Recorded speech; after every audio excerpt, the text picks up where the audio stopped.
Hello everyone, welcome back to another video on how to fix online.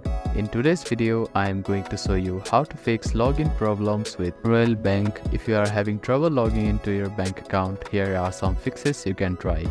The first thing to do is to check that you have a stable internet connection, either through Wi-Fi or cellular data. Then try logging in again. Also make sure that you are typing your information correctly. The second step is to clear your browser cache and cookies.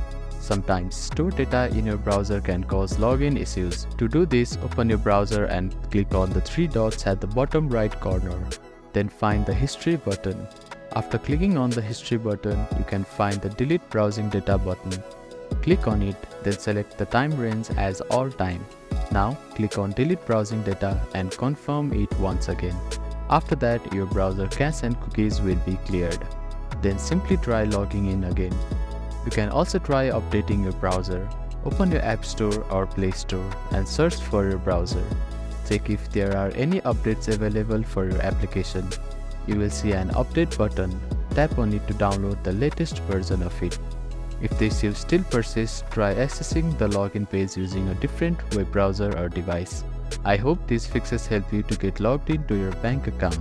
If none of the above steps resolve the issue, reach out to the Royal Bank customer support for assistance. They may be able to provide further troubleshooting steps and help you solve your problem. If you have any questions, please let me know in the comments below. Don't forget to like and subscribe for more helpful tips and tutorials. Thank you for watching.